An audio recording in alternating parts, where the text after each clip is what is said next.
Welcome, friends, to another edition of Economic Update, a weekly program devoted to the economic dimensions of our lives, jobs, incomes, debts, all of that. I'm your host, Richard Wolff, and today I want to begin by dividing our program into two major discussions. The first part will be the condition of the U.S. economy at the end of this summer, 2019.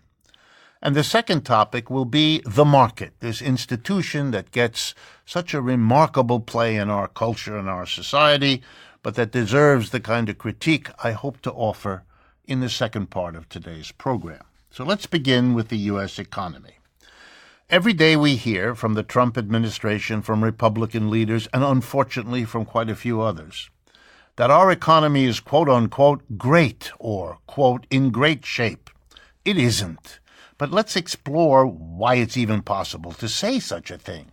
The answer, and it's a very simple answer, is that the unemployment rate is low. That's correct. It's about 3 to 4% these days, and that is historically a low number. And without going into the problems with that number, which I've talked about on other programs, let's assume that it's a reasonable, good statistic about the economy.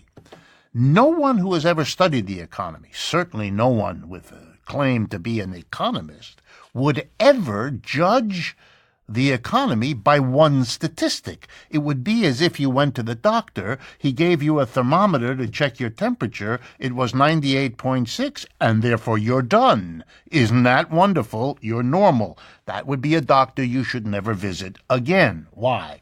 Because you have to look at multiple indices. You have to look at different things to come to some composite judgment about the health of an economy or the health of an individual. So let me give you some more statistics to think about. The same government that says the economy is great, last year was the first year, 2018, that we had a brand new big fat tax cut for corporations and the rich. Huge. And it was premised on the notion that it would get the economic growth rate of the United States back to 3%, something it hadn't seen for a long time, which would be a great achievement. That achievement was not achieved. We are at 2%, and we're staying around 2%, and 3% is not in the cards. We gave an enormous tax cut to get something which did not materialize. That's not a good sign. That's a bad sign. Number two, Mr. Trump, in order to look as though he were defending America, making America first and all of that, has imposed tariffs virtually on the whole world, especially China, but Europe and Canada and Mexico too. That has disrupted the world economy and brought a recession nearer. Poor Mr. Trump, trying to get votes by being Mr. Tough Guy protecting, then produces a recession which will lose him the election if it happens in the next 12 months. So he's trying to lower interest rates. He's trying to keep telling us the economy is great, which, if it were, wouldn't need to lower interest rates. The poor man is caught up in his own chaos. There's really no other way to say it. But this is not good for the economy. Conditions in Europe and Asia are deteriorating, and that will come to the United States in a world economy sooner or later. But we're not done. There's a statistic, very nice one. How has the stock market done since Mr. Trump came to office?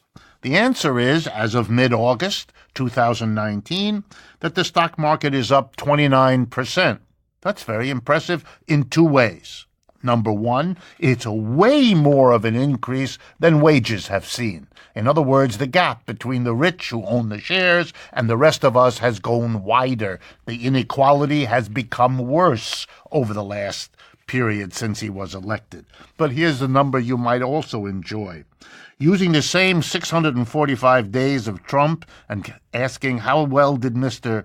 Obama's administration do in its first 645 days, whereas Mr. Trump, the stock market is up 29%. In the first 645 days of Obama, it's up 46%.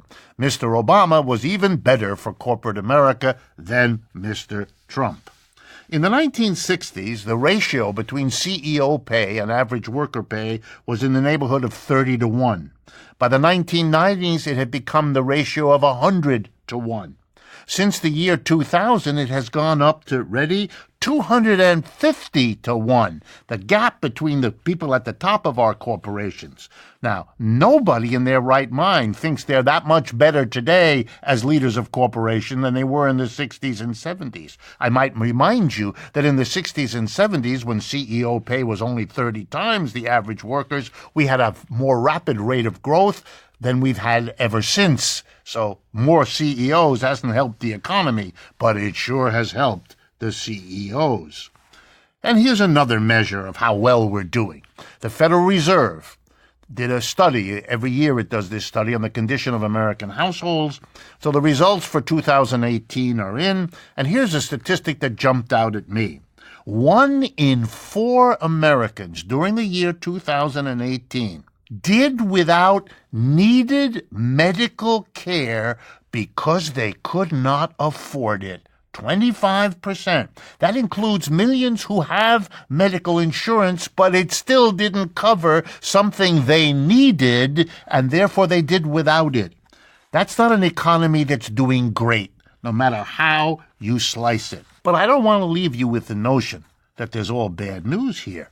I just want to correct the absurd notion that we have a great economy that is the envy of the world. It isn't.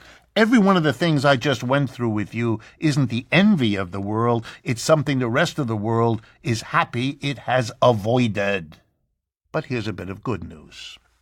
The American Medical Association, a very conservative organization representing this country's doctors, recently pulled out of a coalition. The coalition is called the Partnership for America's Healthcare Future.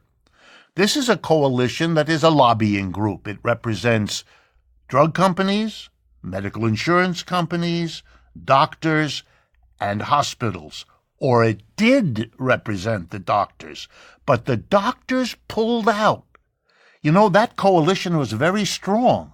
By acting together, the insurance companies, the drug companies, the doctors, and the hospitals were able to drive up the price of medical care in this country, so it is far more expensive than in every other country in the world, any other developed country, even though the medical results we get, the outcomes, are mediocre. Many countries do better than us who spend a fraction of what we do, which, if there were real competition in the world, would have disappeared long ago. Why not? Because that coalition, drug companies, medical insurers, doctors, and hospitals, is powerful enough to get the laws changed and the regulations controlled to make them monopolists in selling medical care. That's really what we got.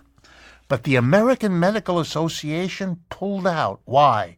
Because at this year's annual meeting of the American Medical Association, to everyone's surprise, the demand for a Medicare for all solution, sometimes called single-payer insurance system, a little bit like Canada's, was voted down, but only by a 53 to 47% majority. For the first time, half the doctors in America want what the right wing calls socialized medicine. And the AMA, recognizing which way the wind is blowing, pulled out of the coalition because they're going to support, or at least be neutral, in this struggle to get Medicare for all, a proper medical insurance for every American citizen, the way the French or the Swedish or the British or the Italians have had for decades. It's an interesting comment. It's a crack among the capitalists as some of them see which way the wind is blowing, and it is blowing against them and in favor of something much friendlier to the average American citizen. We've come to the end of the first part of this program. Please remember to subscribe to our YouTube channel. It's an important support for everything that we do. make use of our websites, democracyatwork.info or rdwolf.com. You can communicate with us directly through those websites, or you can follow us on Facebook, Twitter, and Instagram. And finally, a special thanks to the Patreon community. To support us at patreon.com, Democracy at Work. This is an important encouragement, and we thank you for it. Stay with us. We'll be right back.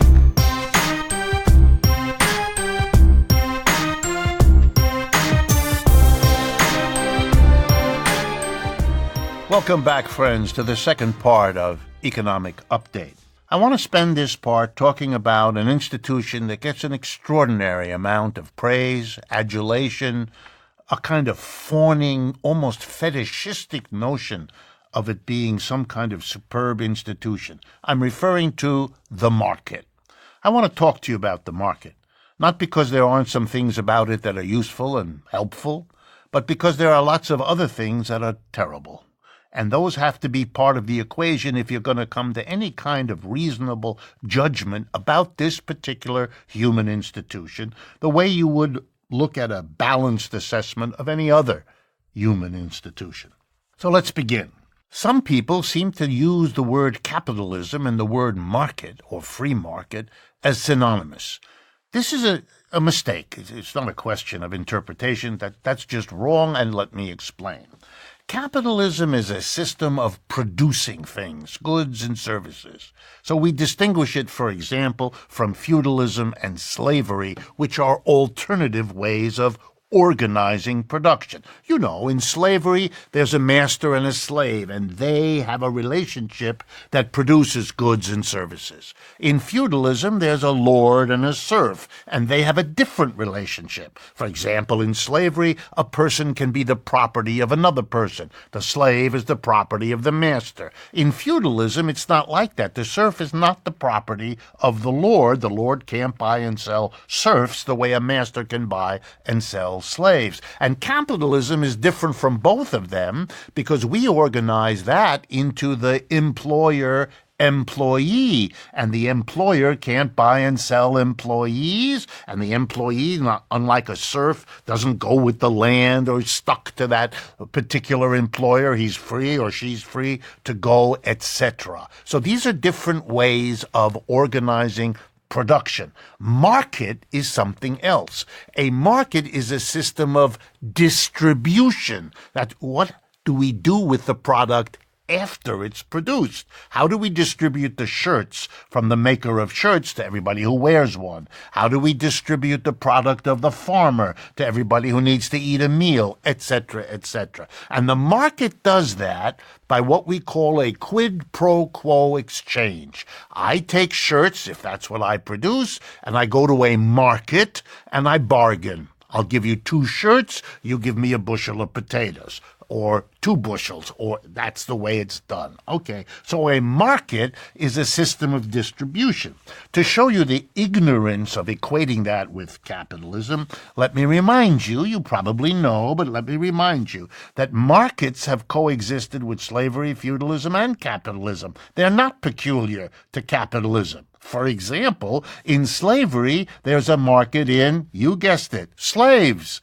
You buy and sell slaves. That's what masters did. So, of course, there was a market where slaves were distributed from whoever brought them from Africa against their will to whoever bought them when they arrived here from whoever had brought them over, etc., etc. Okay. Here's another way that markets are not the same as capitalism.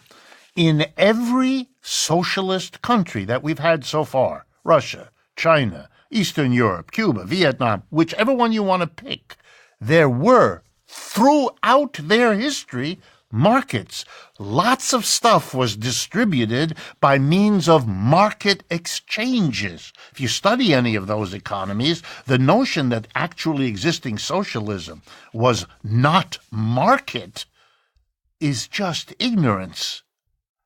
It comes out of a Cold War kind of crazy exaggeration that needed to make complete opposites of whoever it is we didn't like at the given moment. It was not a reasoned thing. Lastly, the people who talk about markets like to often use the word free. What they seem to mean, when they've thought about it or explain themselves, is it's a market that isn't regulated by some political authority. A market with no rules, no regulations, where buyers and sellers confront one another and bargain and reach a mutually agreeable rate of exchange, each for whatever it is they have and each for whatever it is they want. I get that idea, but here I'm going to be an economic historian, something I have taught all my adult life as a professor in the United States and something I share with other professors of economic history. The free market that I just described has never existed. It is a figment of the imagination of people. It is also a wildly utopian image. We don't have that. Every market that I have ever studied, whether it's ancient Greece right up to the present, is full of regulations. The notion that we can have a market without regulations is refuted by the fact that every time a market has been created as the way to distribute goods, it has immediately had so many bad effects that regulations had to be brought in to counter them. For example, and it's really important to understand this, in a free market, wages can be very low. Capitalist pays as little as he can get away with, and if they're desperate people who need to survive, they will work for next to nothing. This creates a vast population of very poor people, often in capitalism. And guess what? We bring in a regulation. It's called a minimum wage, so you can't do that.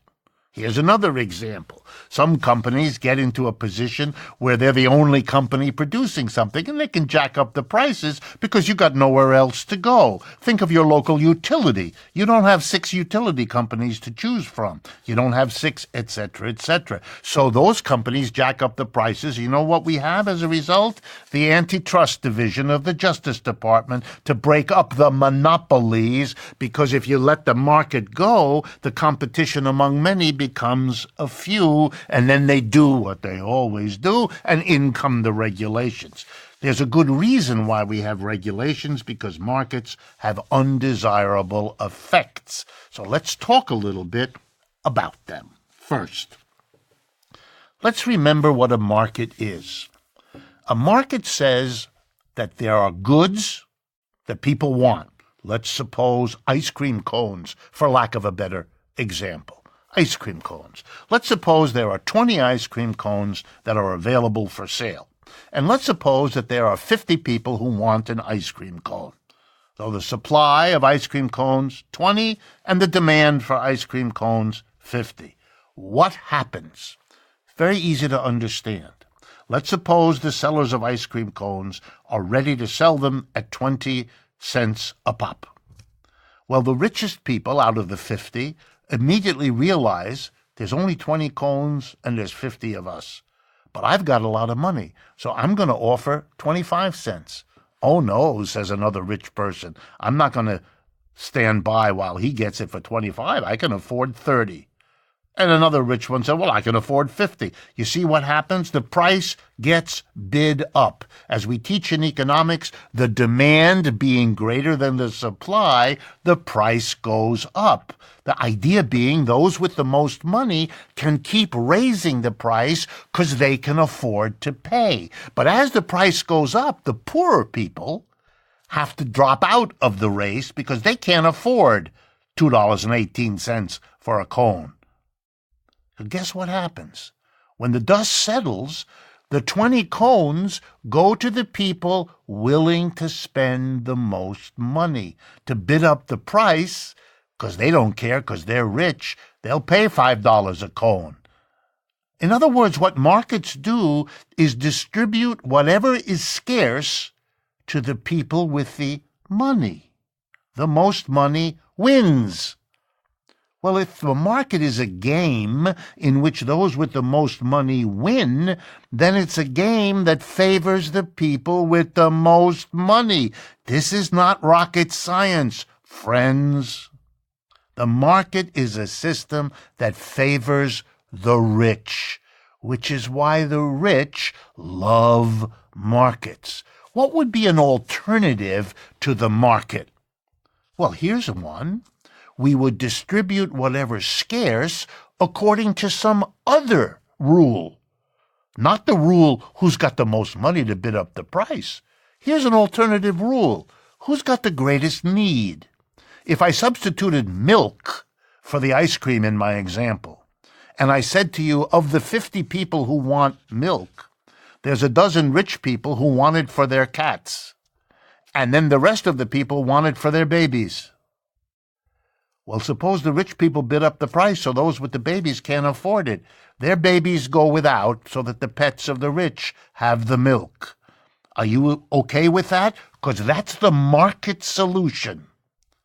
But if you had a different idea, that human beings' children are of more importance than rich people's cats, you would have to distribute the scarce milk in some other way, by some other rule.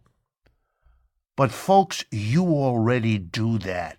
Let me give you another example. It's Thanksgiving. You're all sitting around the table gobbling up that turkey. And you know who produced the turkey? Your mother. She roasted it. And then perhaps your father carved it up. And now you've got pieces of turkey. How are they distributed? Do mother and father sit at the head of the table and say to the assembled family, okay, what am I bid? Who's going to offer me for this drumstick, for this breast meat, for this wing? You don't do that, do you? You don't distribute the fruits of the labor of your mother and father by a market mechanism because you would think it's immoral, unethical, outrageous.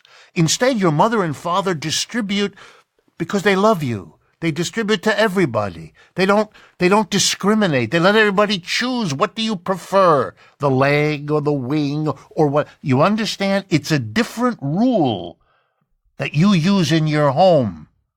And if you did have a member of your family who brought, say, whipped sweet potatoes to Thanksgiving and said, okay, who's going to offer me how much for this little scoop of...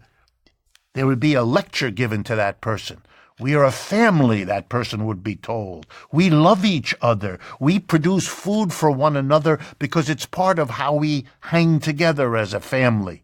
It's how we show we care for each other. Bringing the market into this household is against the love we want there to be, to which I always like to add the thought, gee, if bringing the market into the household destroys love there, I got news for you. It may have the same effect outside the household, too. Think about it. Well, then there's another way that the market helps rich people.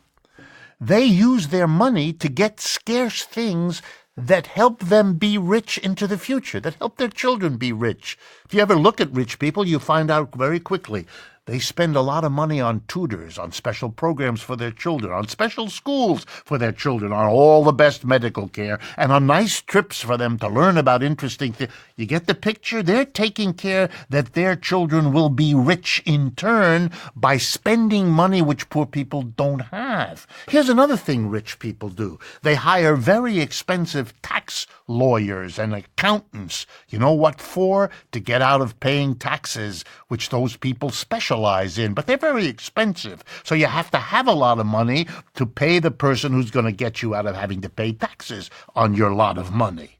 In other words, wealth in a market can reproduce itself. It's an institution that not only favors the rich, but favors the rich staying the rich, which is why they do it so carefully. Well, then there's another defense. Well, it said, Yes, okay, the market, but when the price goes up and rich people bid up the price, it's a signal, we are told, to producers, hey, make more of that because the price is high. It's a very sweet idea. Here's why it doesn't work. Because rich people long ago figured out that if they're the only ones producing something, if the price goes up, they don't want other people to come in because that'll drive the price down. So they erect what we call in economics barriers to entry. You can't come in. A new car company can't break in because everybody's used to the same 5 names for what a car is. And a new car, let's call it a Fafufnik, isn't going to have an easy time being sold because nobody ever heard of a Fafufnik. It hasn't got 100 years of learning names like Ford and Chevrolet and Toyota and all the rest. So you create a barrier. You know how you do that? By plastering every corner of the universe with pictures of your car, with that name over and over. Car is this, car is the. Other people can't come in, and that allows them to jack up the price because you're not going to go to somebody else. In other words, corporations play the market. They know exactly how markets work, and they intervene to make them work in their favor. Only in the minds of libertarians is there the notion that someday, somehow, somewhere, we're going to have a free market whose effects are not going to be shaped by rich people wanting to use it for their ends or by the government stepping in because the mass of people are getting so angry about what's going on that they demand some accommodation. Someday, if you have time, go back and read a little Plato and Aristotle. Both of those great fathers of modern Western civilization talked about markets, and both of them didn't like them. They were critical of markets. Why? They had the same argument. Markets destroy community. That was their argument. Markets disrupt and destroy society. They set people against each other because in a market, you're always in this situation. I want to get more and give less. I want to get the best price I can for whatever it is I have to sell. I want to pay the least possible for whatever it is I want to buy. We're always adversaries. We're not working together. We're trying to figure out how to get one over on the next person. This is not a way to build community. This is not a way to build solidarity. It's not a way to distribute goods and services, which is why your mother and father don't do it that way at Thanksgiving. Even here in the United States, we got rid of markets in the World War II. You know why? Because we were fighting a war with the Germans and the Japanese. And we needed all our resources in America to fight that war. And we said, okay, we're going to use resources for military, produce bombs and bullets and planes and tanks. And that means those resources are not available to produce consumer goods. Now, we could let the market deal with the reduced supply of consumer goods because we're doing all this military work, but then only the richest people could afford what remains of the consumer goods. And that would make the mass of people very angry, and we can't have that and have a solidary society to fight a war. So we're not going to let the market distribute the consumer goods that are available after military production. We had a ration system. The government issued little cards and distributed them here in America for years. And you had to have a ration card to buy milk or sugar or gasoline for your car and many other things. We didn't let the market distribute because it is socially divisive. And you know how the United States government distributed ration cards? To each according to their need. If you had a lot of kids, you got more ration for milk. If you didn't, you got less. They used a different non-market rule to distribute. Markets have bad effects. They always have. They're dangerous for society, and their negative dimensions deserve the kind of analysis that conservatives want to keep from us for reasons that should make you deeply suspicious. I hope this critique of markets has been interesting. Thank you for being part of this program, and I look forward to speaking with you again next week.